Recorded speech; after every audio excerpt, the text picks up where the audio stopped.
Supreme court के होने वाले चीफ जस्टिस ने मोदी सत्ता और भाजपाई विचारधारा के घोर प्रचारक जगदीप धनखड़ को जोर का झटका धीरे से दिया है। जी हां, पिछले दिनों आपने देखा कि सुप्रीम कोर्ट के एक फैसले से किस तरह उपराष्ट्रपति जगदीप धनखड़ नाराज हो गए और गजब गजब की उटपटांग बातें कहने लगे। हमने विस्तार से चर्चा भी किया कि कैसे इनकी बातों को अनसुना कर देना ही हम सब के लिए अच्छा है, देश के लिए अच्छा है, क्योंकि ये बातें बोलने का अधिकार इनको है ही नहीं। और अब खुद सुप्रीम कोर्ट ने एक ऐसा फैसला दिया है जो सीधे तौर पर धनखड़ जैसे लोगों के लिए करारा जवाब है। संविधान के जिस अनुच्छेद को जगदीप धनखड़ परमाणु मिसाइल बता रहे थे, सुप्रीम कोर्ट के होने वाले चीफ जस्टिस ने उस मिसाइल का मुंह भाजपाइयों की तरफ ही घुमा दिया है। उस मसले पर विस्तार से बात करेंगे। उधर देश भर से ऐसी खबरें सामने आ रही हैं जो सिद्ध करती हैं कि कैसे भाजपा की तमाम सरकारें देश और राज्य दोनों को चलाने में फेल होती जा रही हैं और इसी बीच अपने धंधे में नई सफलताएं पा रही हैं। राम राज्य को लेकर नई कहानी सामने आई है। आरएसएस वाले मोहन भागवत पुरानी कड़ाही में नया तड़का लगा रहे हैं। पत्रकार और फैक्ट चेकर मोहम्मद जुबैर ने कश्मीर हमलों को लेकर कई वायरल फर्जी चीजों का पर्दाफाश किया है। इसके अलावा कुछ और महत्वपूर्ण मुद्दे हैं जिन पर एकदम आसान भाषा में चर्चा करेंगे, मगर उससे पहले आप सभी से एक छोटी सी अपील है। पहली बार है तो चैनल को सब्सक्राइब करके घंटी बजा दीजिएगा टन से। हर एक वीडियो को लाइक और शेयर करना जरूरी होता है। ये सारे काम बिल्कुल फ्री हैं, यानी मुफ्त में आप इस चैनल को मजबूत कर रहे हैं। इसके अलावा आपको मालूम है कि हम किसी धन्ना सेठ या राजनीतिक दल के दम पर नहीं चलते, तभी खुलकर सवाल हो पाते हैं। हमारा काम पसंद आता हो तो इसके QR कोड या फिर मोबाइल नंबर का प्रयोग करते हुए जो भी हो सके आर्थिक सहयोग भेजने का प्रयास जरूर करें। बहुत बहुत धन्यवाद। अब पहले इस वीडियो से सावधान हो जाइए। इसके बाद बात करेंगे कि भारत पाकिस्तान के बीच तनाव का बाजार यानी शेयर बाजार पर क्या असर हो रहा है। सोशल मीडिया पर आपने ये वीडियो देखा होगा। इसमें एक व्यक्ति खुद को भारतीय सेना का वरिष्ठ अधिकारी बता रहा है और भारत की सेना पर यह आरोप लगा रहा है कि ये एक अंदरूनी साजिश है, कोई आतंकवादी हमला नहीं है। मोहम्मद जुबैर बता रहे हैं कि ये पाकिस्तानी प्रोपेगेंडा हैंडल है जिससे सावधान रहने की जरूरत है। यानी जिस अकाउंट से ये वीडियो शेयर किया जा रहा है ये पाकिस्तान का प्रोपेगेंडा वाला सिस्टम है। जैसे कि हमारे यहाँ भी नफरती चिंटुओं के तमाम कार्यक्रम चलते हैं ना, फर्जी वाले, उसी तरह से ध्यान देने वाली बात यह भी है कि जो अपने आप को वरिष्ठ अधिकारी बता रहा है ये सेना की पुरानी वाली वर्दी पहने हुए है और अब भारत की सेना नई तथा अलग वर्दी पहनती है। जुबैर लिखते हैं कि इस वीडियो के झांसे में ना आए।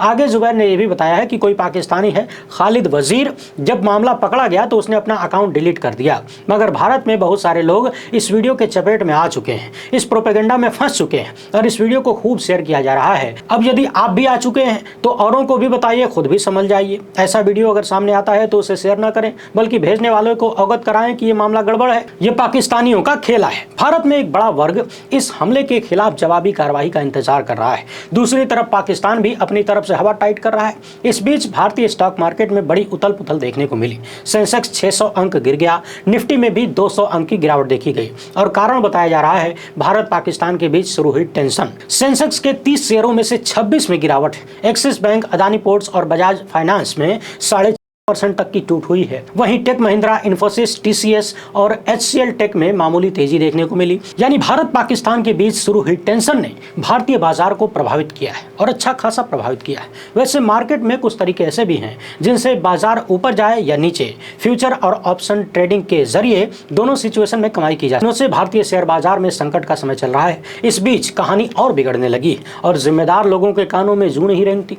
आरएसएस प्रमुख मोहन भागवत का कहना है कि हमारा देश कितना शक्तिशाली है ये दिखाने का समय आ गया है। अब इनसे कौन पूछे कि शक्तिशाली हैं तो हमले को रोक क्यों नहीं दिया। अगर आप हमला करने से पहले आतंकियों को मार देते तब न पता चलता कि आप शक्तिशाली हैं। वो घुस गए, 28 को मार दिया, दर्जन भर से ज्यादा घायल कर दिया, सैकड़ों परिवारों को तबाह कर दिया और भारत की अर्थव्यवस्था को न जाने किस लेवल पर नुकसान पहुंचा दिया, शायद उसका अंदाजा भी नहीं लगाया जा सकता। जम्मू कश्मीर में उबाल पैदा कर दिया, पूरे देश में आप ही के पाले हुए चिंटू नफरत फैला रहे हैं, हिंदू मुसलमान कर रहे हैं और अब आपको याद आ रहा है कि भारत कितना शक्तिशाली है। ये दिखाने का टाइम आ गया है। अब दिखाने का समय आ गया है कि नौटंकी करने का समय आ गया है। ये मोहन भागवत ही बता सकते हैं। ये भी कह रहे हैं कि आतंकवादियों ने लोगों से धर्म पूछकर हत्या की, हिंदू ऐसा कभी नहीं करेगा। यानी सरासर झूठ। हुजूर बोल रहे हैं सरासर झूठ। अभी कल ही वीडियो में हमने दिखाया था कि किस तरीके से धर्म देखकर ही मुसलमानों पर हमले हो रहे हैं। आए दिन मॉब लिंचिंग की घटनाएं सामने आती हैं। गौरक्षा के नाम पर गुंडे मुसलमानों की मॉब लिंचिंग करते हैं, धार्मिक नारे लगवाते हैं, मारपीट करते हैं। आरएसएस प्रमुख शायद किसी अन्य देश में रहते होंगे, इसलिए इसलिए उनको यहाँ की हकीकत मालूम नहीं है। ये भी कह रहे हैं कि धर्म और अधर्म की लड़ाई है, यानी लड़ाई आतंकवाद के खिलाफ नहीं, धर्म और अधर्म की लड़ाई छेड़ दिए हैं। सवाल यह है कि प्रज्ञा ठाकुर जिस बम ब्लास्ट केस में फंसी हैं, जिनमें उन्हें फांसी देने की मांग हो रही है, एनआईए ने फांसी लटकाने की मांग किया है। इस बम धमाके में 6 मुसलमानों की मौत हुई थी, सैकड़ों लोग घायल हुए थे। तो ये कौन सी लड़ाई है, धर्म की कि अधर्म की कि आतंकवाद की? और सबसे महत्वपूर्ण बात यह कि अगर ये धर्म और अधर्म की लड़ाई है तो सबसे पहले मोदी, शाह, राजनाथ सिंह, अजीत डोभाल जैसों को इस्तीफा दे देना चाहिए, क्योंकि इनका जो धर्म है ये लोग उसे नहीं निभा रहे हैं। इनका धर्म है देश के लिए, उसकी सुरक्षा के लिए काम करना, लेकिन न तो ये अपनी सेना को सुरक्षित रख पाते हैं, न हमारे सैनिकों को, और न ही हमारे देश की जनता को। पिछले 11 सालों में मोदी सत्ता लगातार फेल होती आई है, चाहे चीन का मामला हो, पाकिस्तान का हो, बांग्लादेश का हो, श्रीलंका का हो। हर बार सत्ता की नपुंसकता का खामियाजा भारत और भारत की जनता को झेलना पड़ता है। चीन हमारे 20 जवानों को मार देता है, पुलवामा में हमारे 44 जवान शहीद हो जाते हैं, अलग अलग सेना के कैंपों पर लगातार हमले हो रहे हैं और अब 28 पर्यटकों को मार दिया गया। बात साफ है कि मोदी सरकार अपना धर्म निभा नहीं पा रही है, अधर्म के रास्ते पर चल पड़ी है, वरना ये सारी चीजें नहीं होती। बहरहाल नफरत की नदी में डुबकी लगाने के लिए बीजेपी आरएसएस का पूरा सिस्टम कूद पड़ा है। देखते जाइए क्या क्या चीजें सामने आती हैं। वैसे नफरती चिंटुओं और उनके चाचाओं को जम्मू कश्मीर का ये मामला भी देखना चाहिए। इस तस्वीर में देखिए, संघी वर्दी में जो व्यक्ति दिख रहा है, इनका नाम है अरविंद अग्रवाल। भाजपा युवा मोर्चा से जुड़े हैं और अब अपनी जान बचाने के लिए धन्यवाद दे रहे हैं। कह रहे हैं कि आपने अपनी जान दांव पर लगाकर हमारी जान बचाई, आपका एहसान हम कभी चुका नहीं पाएंगे नजाकत भाई। बकायदा इन्होंने तस्वीर भी शेयर की है। अब आप दर्शक जरा ढूंढिए गोदी मीडिया पर कितने लपटझंडिसों ने इस मामले को दिखाया। एक मुसलमान ने अपनी जान को दांव पर लगाया और बीजेपी आरएसएस के लोगों को भी बचा लिया, उनके परिवार को बचा लिया। दूसरी तरफ इसी बीजेपी आरएसएस के नेता लगातार मुसलमानों के खिलाफ जहर की उल्टियां कर रहे हैं। अरविंद अग्रवाल को मीडिया में आकर बताना चाहिए कि नजाकत भाई ने अरविंद से उनका नाम नहीं पूछा, यह भी नहीं पूछा कि तुम भाजपाई हो कि संघी हो, मुसलमानों से कितनी नफरत करते हो, तुम्हारी नफरत का लेवल क्या है। अपनी जिम्मेदारी समझकर एक नागरिक के रूप में दूसरे नागरिक की जान बचाई, एक इंसान की जान बचाई, और सिर्फ एक इंसान अरविंद ही नहीं बल्कि उनकी पत्नी और उनके बच्चों को भी नया जीवन दिया। यानी एक तरफ एक बीजेपी कार्यकर्ता कश्मीर का अपना अनुभव शेयर कर रहा है कि नजाकत नाम के एक मुस्लिम व्यक्ति ने उनके परिवार की जान बचाई, अपनी जान दांव पर लगाकर बचाई, और दूसरी तरफ अरविंद अग्रवाल की पार्टी के अन्य लोग हैं, ज्यादातर लोग हैं जो जहर फैला रहे हैं। शायद ये सब तभी सुधरेंगे जब इन्हें भी कोई नजाकत भाई मिलेंगे और इनकी जान बचाएंगे, इनके परिवार वालों की जान बचाएंगे। अब सबसे पहले देख लेते हैं कि भारत के होने वाले चीफ जस्टिस BR गवई ने किस तरीके से नफरती चिंटुओं के चाचाओं को आईना दिखाया है, जोरदार झटका दिया है, वो भी साइलेंटली। इसके बाद यूपी वाला और मणिपुर वाला मामला देखेंगे। हमने हाल ही में विस्तार से चर्चा किया था कि किस तरीके से भारत के उपराष्ट्रपति सुप्रीम कोर्ट पर जरूरत से ज्यादा नाराज हो गए। नाराजगी का कारण यह था कि तमिलनाडु के राज्यपाल कई साल से 10 बिलों को लटका कर रखे थे। विधानसभा से दोबारा पास होने के बाद भी वो लगातार मामले को लटकाए रहे, कभी कोई बहाना कभी कोई बहाना। तमिलनाडु की सरकार को मजबूरन सुप्रीम कोर्ट जाना पड़ा और सुप्रीम कोर्ट ने कहा कि आपने ईमानदारी से काम नहीं किया, यानी राज्यपाल को कहा कि आप मन से काम नहीं कर रहे थे, आपने जो किया वो अवैध है। मोदी शाह का बनाया हुआ राज्यपाल अवैध काम करता हुआ पकड़ा गया सुप्रीम कोर्ट में। दोबारा सदन से बिल पास होने के बाद राज्यपाल को फैसला लेना ही था, मगर इन्होंने नहीं लिया। राजनीतिक प्रभाव में काम कर रहे थे, ये सुप्रीम कोर्ट ने कहा कि राजनीतिक प्रभाव में काम नहीं करना चाहिए। हालांकि ये चर्चा आम है कि ज्यादातर राज्यों के राज्यपाल मोदी शाह के एजेंट के रूप में, यानी बीजेपी के एजेंट के रूप में काम करते हैं। ये बात जब सुप्रीम कोर्ट में पहुंची तो सुप्रीम कोर्ट ने अपने फैसले में कह दिया कि 3 महीने के भीतर फैसला लेना होगा। साथ ही सुप्रीम कोर्ट ने देश के राष्ट्रपति को लेकर भी निर्देश दिया कि आप भी समयबद्ध तरीके से फैसला लें, और तमाम राज्यों से कह दिया कि अगर राष्ट्रपति निष्क्रिय हैं तो आपके लिए अदालत का दरवाजा खुला है। अब चूंकि विपक्षी सरकारों को परेशान करने के लिए भाजपा का यह बहुत ही मजबूत हथियार था, उन्हें काम नहीं करने देने का, डिस्टर्ब करने का। सुप्रीम कोर्ट ने उस हथियार को फेल कर दिया। और आप तो जानते ही हैं, चोट लगे तुझको तो दर्द मुझे होता है। मोदी शाह के सिस्टम पर कोई चोट आती है तो जगदीप धनखड़ को जरूरत से ज्यादा दर्द होने लगता है, क्योंकि उपराष्ट्रपति की कुर्सी पर भले ही बैठे हों, भले ही इस कुर्सी को, इस पद को राजनीति से दूर माना जाता हो, लेकिन जो बैठा है उनके भीतर बड़ी कट्टरता भरी है, विचारधारा में कोई समझौता नहीं कर सकते, और ये बार बार सिद्ध भी करते हैं अपने कर्मों से।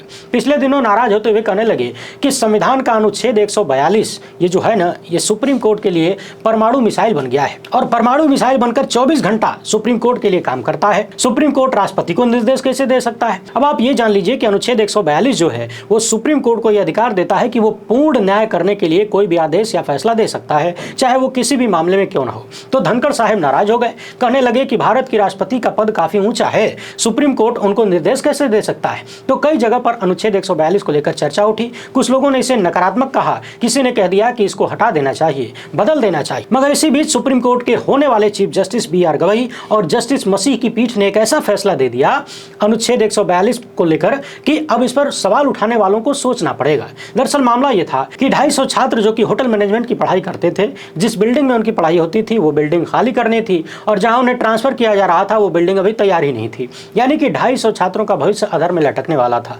तो सुप्रीम कोर्ट ने संविधान के उसी अनुच्छेद 142 के तहत अपने असाधारण अधिकार क्षेत्र का प्रयोग किया और कहा कि 250 छात्रों का करियर दांव पर नहीं लगाया जा सकता, इसके लिए पूर्ण न्याय जरूरी है। सुप्रीम कोर्ट की बेंच ने कहा कि हमें लगता है कि ये एक उचित मामला है जिसमें इस न्यायालय को न्याय के उद्देश्यों को पूरा करने के लिए भारत के संविधान के अनुच्छेद 142 के तहत अपने असाधारण अधिकार क्षेत्र का प्रयोग करना चाहिए।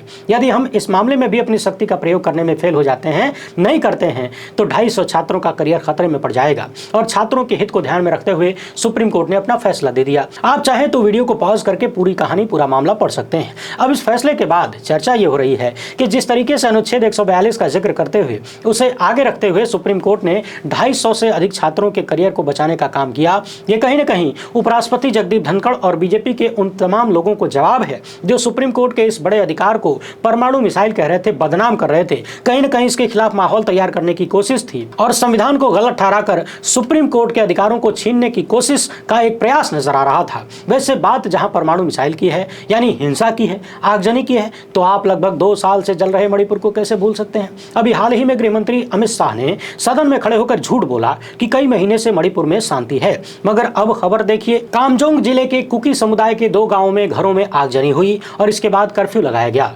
अज्ञात हमलावरों ने 2 कुकी गांवों के कई घरों को जला दिया। अब ऐसा लग रहा है कि मणिपुर जहां पिछले 2 साल से खड़ा था वहीं फिर से खड़ा है और देश के हुक्मरान झूठ बोलकर निकल जाना चाहते हैं और इनकी हरकतें बता रही हैं कि ये किसी भी रूप में शांति तो चाहते ही नहीं है, पूरे मुल्क को जला देना चाहते हैं। दैनिक भास्कर की इस खबर को देखिए, हिंदुत्ववादी संगठन एक रहोगे तो नेक रहोगे को और ज्यादा आगे ले जाना चाहते हैं और पहलगाम में जो घटना हुई उसमें हिंदू मुस्लिम को मुद्दा बनाना चाहते हैं। जरा सोचिए, बीमारी क्या है, इलाज क्या ढूंढा जा रहा है और इलाज के नाम पर नई बीमारी पैदा की जा रही है। राजनीतिक विश्लेषक मानते हैं कि पहलगाम वाली घटना को हिंदू मुस्लिम वोटों को ध्रुवीकरण करने के लिए बीजेपी के लोग और इनके संगठनों के लोग यूज कर सकते हैं। योगी ने जो कहा था कि बटेंगे तो कटेंगे, ऐसे नारों को हवा देकर भाजपा वाले आगे का कार्यक्रम तय कर सकते हैं। वैसे भी बीजेपी ने पहले ही पोस्टर जारी किया था कि धर्म नहीं जाति पूछा था। अब लोग ये भी कहने लगे हैं कि चलो ठीक है भाजपाइयों, जब इतना बोल ही दिए हो तो अब अपने बच्चों की शादी तय करने से पहले खाली धर्म पूछना, जाति मत पूछना। बहरहाल यदि आपका खेती किसानी से कोई जुड़ा होगा तो वो दृश्य जरूर देखे होंगे जब सूखे खेतों में पानी भरा जाता है, जमीन के भीतर रहने वाले जीवों पर संकट आता है। पानी भरने से वो जैसे ही बाहर निकलते हैं, आसमान में उड़ रहा गिद्ध उन्हें अपना शिकार बना लेता है। यानी किसी की आपदा किसी का अवसर। आपदा भारत की, देश की, और अवसर नफरती चिंटुओं का, नफरती चिंटुओं के नफरती चाचाओं का। अच्छा, मार्केट वुल्फ वाला लिंक हमने डिस्क्रिप्शन में और कमेंट बॉक्स में दे रखा है, आप चाहें तो जाकर चेकआउट कर सकते हैं। फिलहाल इतना ही। हमसे जुड़ने के लिए बहुत बहुत धन्यवाद। जय हिंद।